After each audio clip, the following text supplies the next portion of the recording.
दर्शकों, जैसा कि आप सभी जानते हैं कि हिंदू धर्म में यमराज को मृत्यु का देवता माना जाता है, जो यमपुरी में निवास करते हैं। इतना ही, गरुड़ पुराण में ये भी बताया गया है कि मृत्यु के बाद आत्मा को यमराज के दूत इसी यमपुरी में ले जाते हैं, जहां उनको उनके कर्मों के हिसाब से सजा या फिर ऐश्वर्य प्रदान किया जाता है।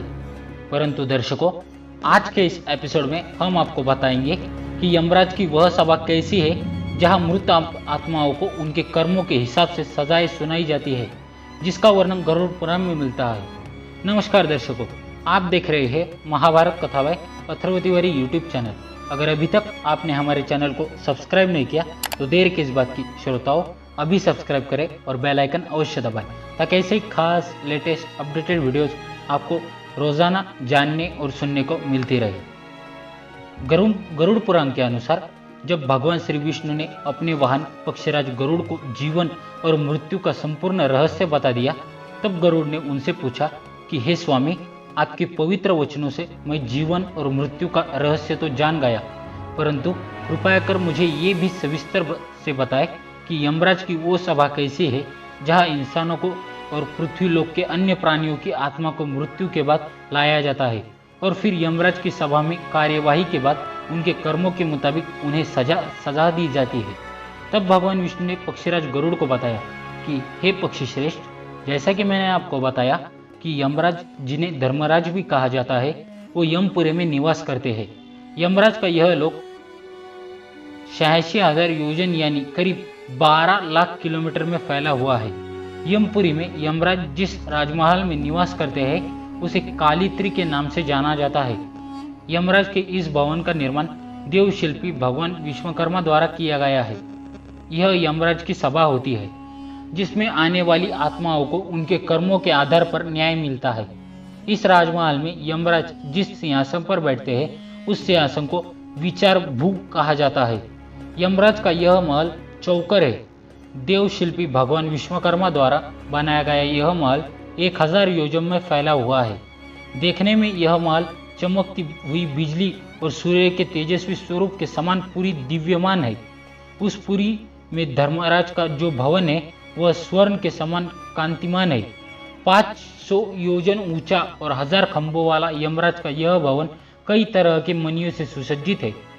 सैकड़ों पताकाएं इस राजमहल की शोभा बढ़ाती है। सैकड़ों घंटों की ध्वनियां उस भवन में हमेशा गूंजती रहती है। यहाँ पर शीतल मंद वायु बहती रहती है, जिनके बीच अनेक प्रकार के उत्सव और व्याख्यान होते रहते हैं। धर्मराज का यह लोक अभेद माना जाता है।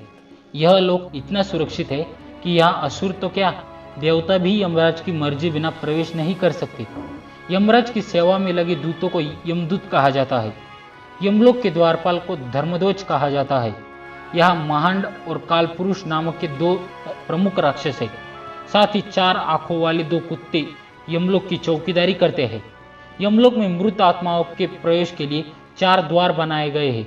मृत्यु के बाद आत्माओं को यमदूत मृतक के कर्मों के अनुसार उचित दरवाजे से प्रवेश कराते हैं। सात्विक विचारों वाले माता पिता, गुरुजनों का आदर करने वाले और सत्यवादी लोगों को पूर्व के दरवाजे से प्रवेश मिलता है।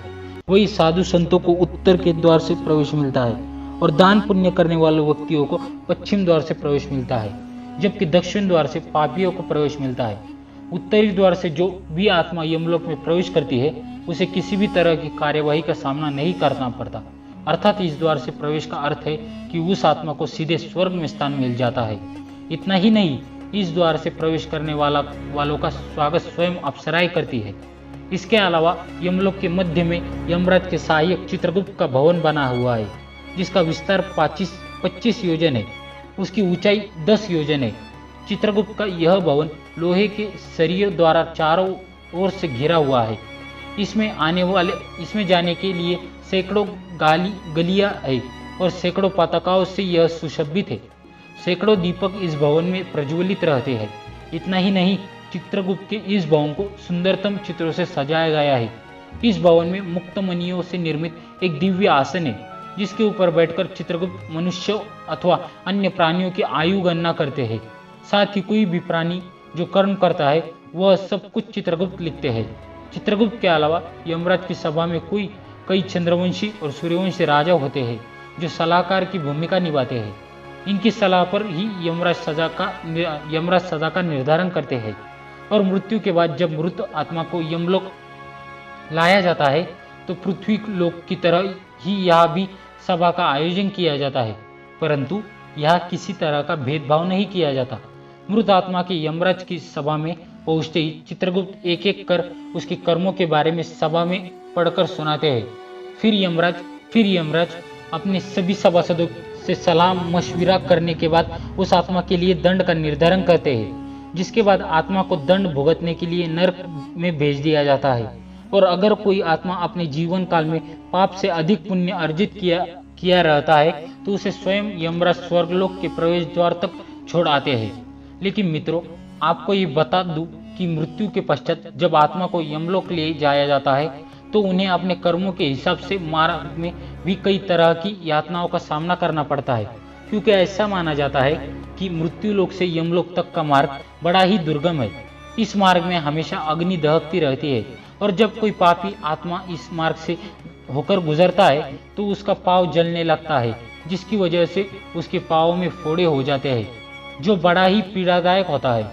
जबकि पुण्यात्मा को यही मार्ग शीतलता प्रदान करती है। इस मार्ग में पापात्मा के लिए वृक्षों की कोई छाया भी नहीं है जहाँ पर वह विश्राम कर सके। इतना ही नहीं, दुरात्मा के लिए इस मार्ग में अन्नादि की भी व्यवस्था नहीं है जिससे वह अपने प्राणों की रक्षा कर सके। इस मार्ग में जलते हुए भी पापी आत्मा को जलाई दिखाई नहीं देता जिससे वह अपना प्यास बुझा सके, जबकि पुण्य आत्मा को इस मार्ग में वह सब कुछ मिलता है जो उसने जीवित रहते हुए दान किया था। इसलिए हिंदू धर्म में कहा गया मनुष्य को चाहिए वस्तुओं का दान करे ताकि उसे मृत्यु के पश्चात किसी भी तरह की तकलीफों का सामना ना करना पड़े, क्योंकि मृत्यु के पश्चात मनुष्यों के साथ वही होता है जो उसने अपने जीवन काल में पाप या पुण्य अर्जित किया होता है। नमस्कार दर्शकों, अब तो आपने जान ही लिया होगा यमराज की सभा कैसी दिखती है और वह सजा कैसे दी जाती है। यदि आपको आज की हमारी खास वीडियो पसंद आई हो तो इस वीडियो को लाइक करें, हमारे चैनल को सब्सक्राइब करें और ज़्यादा से ज़्यादा इस वीडियो को शेयर अवश्य करें। मिलेंगे अगली बार ऐसी खास वीडियो के साथ, तब तक के लिए बहुत बहुत धन्यवाद। नमस्कार।